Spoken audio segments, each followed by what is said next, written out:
The June 17th rematch between the Indiana Fever and the Connecticut Sun was never going to be just another regular season game. Not after everything that happened weeks earlier. Not after the injuries. Not after the silence from the referees. And definitely not after Caitlin Clark walked into that arena carrying every single memory from May 30th. Because some games end when the buzzer sounds. This one didn't. It stayed alive in locker rooms. In film sessions. In conversations nobody heard. It stayed alive in the minds of Fever players who watched two teammates get hurt while officials stood frozen. And by the time June 17th arrived, the tension surrounding this matchup had grown into something much bigger than basketball. From the opening tip, the atmosphere felt wrong. Not energetic. Not competitive. Dangerous. Every possession carried extra force. Every screen looked harder than necessary. Every collision felt personal. The crowd sensed it immediately. Players sensed it too. You could see it in the body language, in the stares after whistles, in the constant jawing between possessions. And at the center of all of it once again stood Jacy Sheldon. The history between Sheldon and Clark didn't begin in the WNBA. It started years earlier in the brutal battles between Iowa and Ohio State. Back then, Sheldon made defending Clark her personal mission. Full court pressure. Constant contact. Endless trash talk. Every matchup between them became a war of patience and pride. But there was always one major problem with Sheldon's strategy. The more physical things became, the stronger Clark played. Every shove fueled her. Every cheap shot sharpened her focus. Every attempt to rattle her only made her more dangerous. And on June 17th, all of that history exploded again. Clark entered the game playing with confidence that looked almost frightening. Just days earlier, she had torched elite competition and reminded the league exactly who she was. The quad injury that slowed her earlier in the season was no longer part of the conversation. Her rhythm was back. Her swagger was back. And Connecticut quickly realized they were dealing with a completely locked-in version of Caitlin Clark. But Sheldon never changed her approach. She crowded Clark on every possession, bumped her coming off screens, pressed her in transition, stayed glued to her hip. And little by little, the game started spiraling toward chaos. The first half was physical but still manageable. Hard fouls. Aggressive defense. Plenty of talking. The referees allowed almost everything, and that decision slowly pushed both teams closer to the edge. Then came the moment that changed everything. Clark was fighting through contact when Sheldon's hand suddenly came up high. A finger went directly into Clark's eye. Immediately, Clark recoiled in pain. The arena erupted.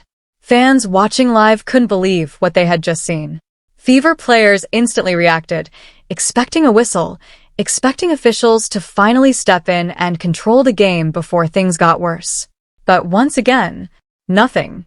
No immediate accountability. No strong response from the referees. Just confusion. And that silence lit a fuse. Because this was no longer viewed as one isolated play. Not by Indiana. Not after May 30th. Not after Sophie Cunningham lost part of her tooth. Not after Sydney Colson went down on a terrifying play that many Fever players believed crossed the line. To Indiana, this looked like a continuation of the same problem they had already been forced to endure weeks earlier. And that's when Sophie Cunningham reached her limit. Cunningham had been watching everything. Every missed call. Every ignored collision. Every moment Clark absorbed contact without protection from officials. She had seen enough. What makes Cunningham different is that she doesn't play scared. Never has. She embraces confrontation. She embraces pressure. And when she feels her teammates are being targeted, something changes in her instantly. The emotion disappears. The hesitation disappears. Only action remains. As the game intensified, Cunningham's frustration became impossible to miss. You could see it in her expression after every whistle. You could see it in the way she stared down officials. Fever players were furious, but Cunningham looked especially done with the entire situation. Then came a sequence that detonated the arena. Hard contact. Bodies hitting the floor. Players rushing toward the action. Suddenly the game stopped feeling like basketball altogether. The crowd roared as chaos erupted near the sideline. Teammates sprinted toward the scene. Coaches stood screaming. Officials scrambled to regain control as emotions completely boiled over. And at the center of the storm stood Cunningham. The message was clear. If the referees were not going to protect Caitlin Clark, the Fever would handle it themselves. That single moment instantly sent shockwaves across the entire WNBA. Social media exploded within seconds. Fans argued nonstop over whether Indiana had finally stood up for themselves or whether the game had crossed too far into dangerous territory. Clips spread everywhere. Sports shows dissected every angle. Former players weighed in. Analysts debated officiating standards. Everybody suddenly had an opinion. But inside Indiana's locker room, the feeling was different. This wasn't about headlines. It wasn't about viral clips. It was about accumulated frustration finally boiling over after weeks of feeling ignored. And through all of it, Clark remained composed in a way that almost made the entire situation more intense. No dramatic outburst. No emotional meltdown. Just that same cold focus she always carries when things become personal. That's what makes her so dangerous. Clark rarely responds with words. She responds with performance. Every time Connecticut made a run, Indiana answered. Every big possession suddenly felt emotionally charged. Every Fever basket brought the crowd to life. And as the pressure mounted late in the game, the Sun looked increasingly rattled by the environment they helped create. Meanwhile, Indiana looked united, protective, connected, playing for each other. That energy completely transformed the game. By the fourth quarter, this no longer resembled a normal regular season matchup. It felt like a playoff war. Every rebound became a fight.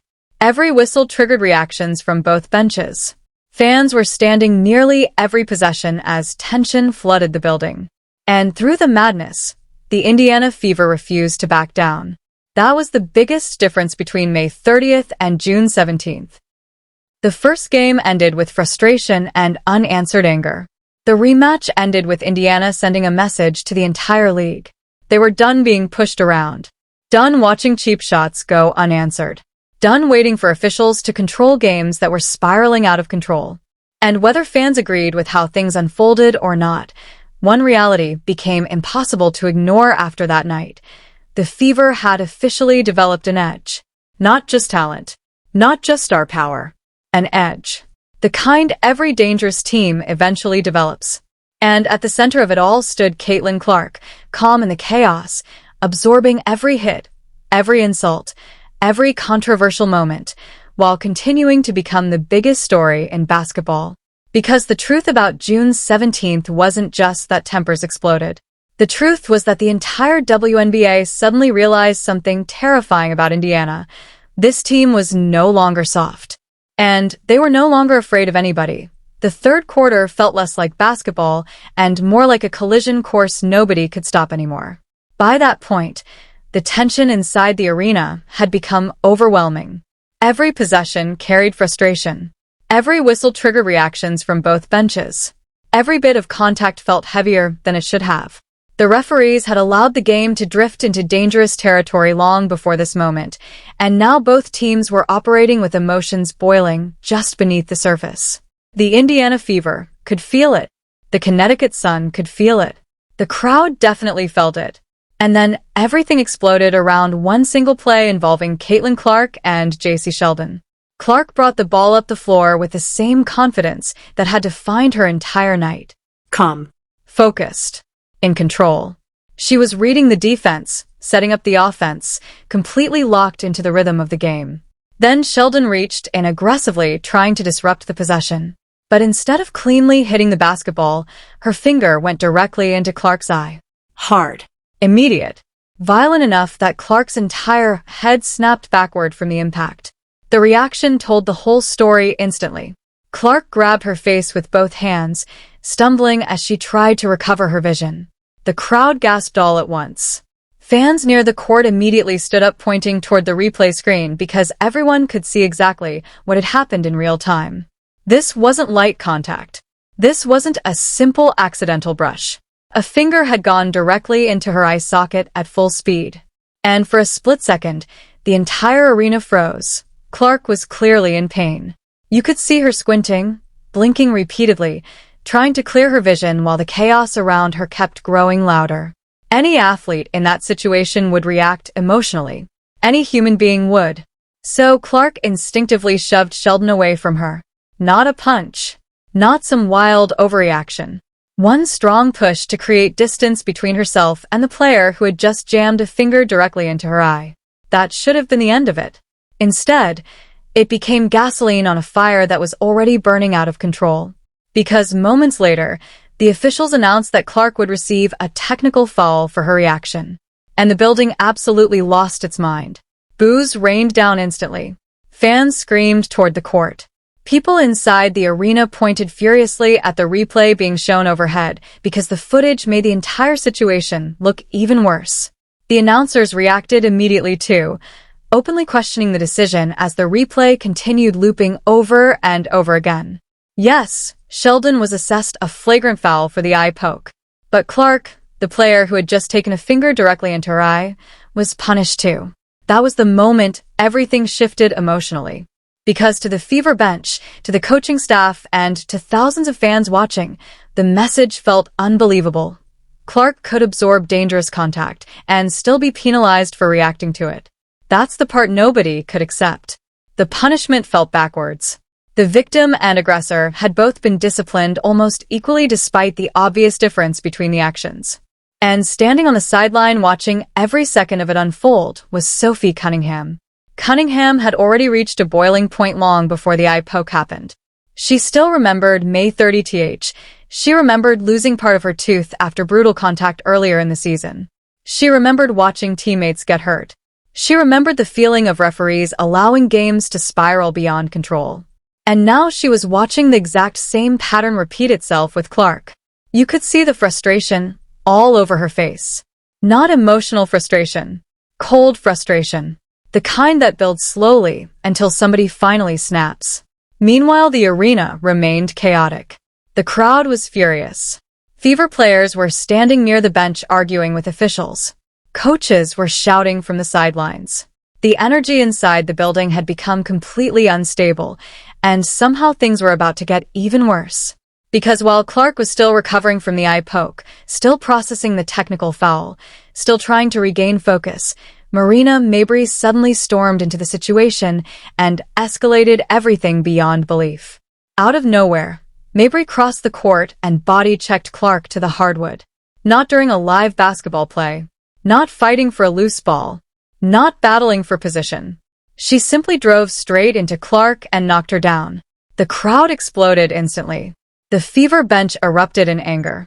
Players jumped to their feet screaming toward the officials, while Clark hit the floor yet again in the middle of absolute chaos. At that point, it no longer looked like a basketball game that officials were controlling. It looked like a situation slipping away from everybody involved. Stephanie White was livid on the sideline. She had spent the entire game warning officials that the physicality was escalating too far. She had repeatedly tried getting their attention earlier in the night. She knew exactly where this was heading if nobody stepped in. A message after hours, weeks, maybe even months of frustration had finally boiled over. Because sports always operate under one unwritten reality. If officials fail to control escalating physicality long enough, eventually players begin policing things themselves. That is exactly what this looked like. And now her star player had just been knocked to the floor directly in front of everyone. The officials reviewed the play for what felt like forever. The arena waited in tense silence. Fans expected stronger punishment. Surely this would finally be the moment someone got ejected. Surely this would finally be the moment the referees took full control of the game. Instead, another technical foul. That was it. Clark pushes someone away after taking a finger directly into her eye. Technical. Mabrey charges across the court and body checks Clark to the floor. Also technical. The inconsistency fueled the anger even more. And after the game, Coach White didn't hide her frustration whatsoever. She openly talked about how dangerous the physicality had become across multiple games. She pointed directly at the failure to control reckless moments before they escalated. From Indiana's perspective, this wasn't one isolated incident anymore. This was a pattern. And Sophie Cunningham had finally seen enough. Because while everybody else was arguing with referees, Cunningham had already reached a conclusion in her mind. Nobody was going to protect the Fever except the Fever themselves.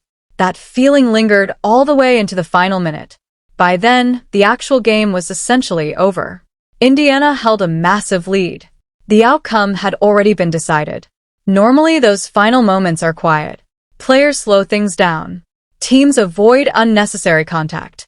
Everybody simply waits for the clock to expire. But nothing about this game was normal. The emotions were still burning. The resentment was still there. The memory of Clark getting poked in the eye was still hanging over the court. And then came the moment that sent shockwaves across the entire WNBA. Jacy Sheldon pushed the ball ahead in transition during what looked like a meaningless late-game possession. Sophie Cunningham was right beside her. And in one split-second decision, Cunningham wrapped Sheldon up and brought her crashing to the floor. Hard. Nobody inside the arena misunderstood what they had just witnessed. This was not an accidental foul, not mistimed defense, not reckless confusion. It was intentional, completely intentional. And what stunned people even more was Cunningham's reaction afterward. She didn't pretend otherwise. No fake apology. No confused expression. No attempt to sell innocence. She stood there owning the moment completely. And suddenly the entire arena erupted into chants of Sophie, Sophie, Sophie. That reaction said everything about how fans interpreted the situation. To many people watching, Cunningham's foul did not feel random. It felt like a response. The referees immediately handed Cunningham a flagrant 2 foul and ejected her from the game. But by then emotions had completely exploded everywhere. Players from both teams rushed toward the scene. Shouting intensified. Bodies crowded together dangerously close. Suddenly the floor became chaos. More players were ejected. Benches cleared.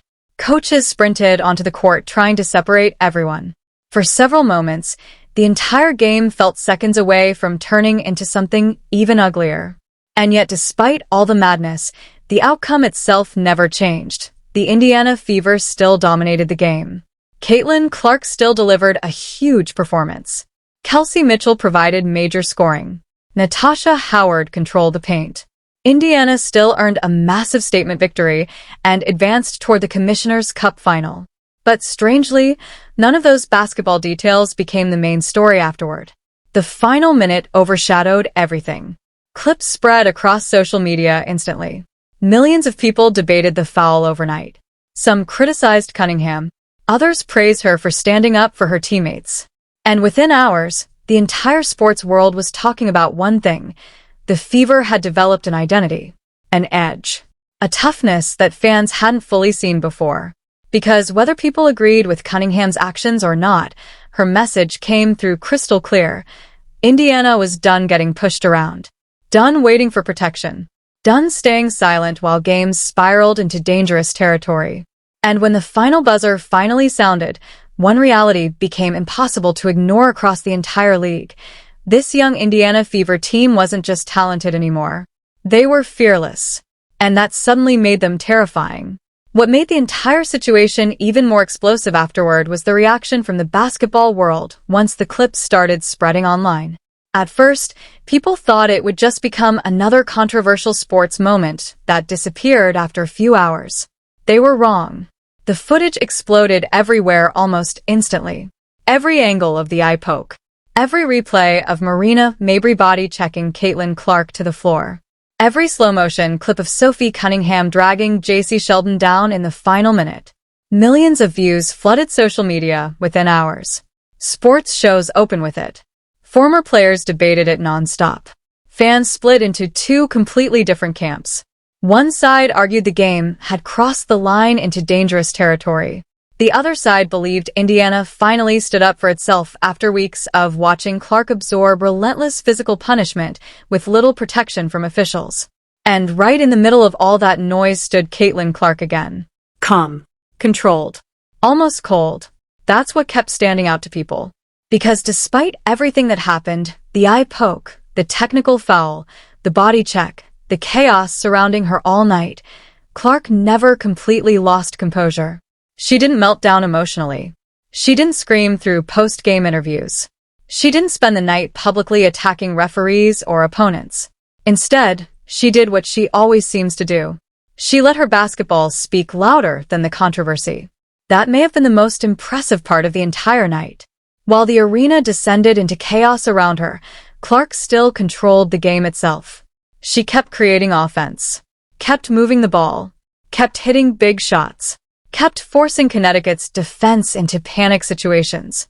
And every time Indiana scored after one of the controversial moments, the crowd grew louder and louder until the building felt like it was shaking. The Connecticut Sun looked stunned by the emotional wave crashing against them. Meanwhile, the Indiana Fever looked energized by it. That difference mattered, because emotionally charged games usually break one team mentally before the final buzzer. One side loses discipline,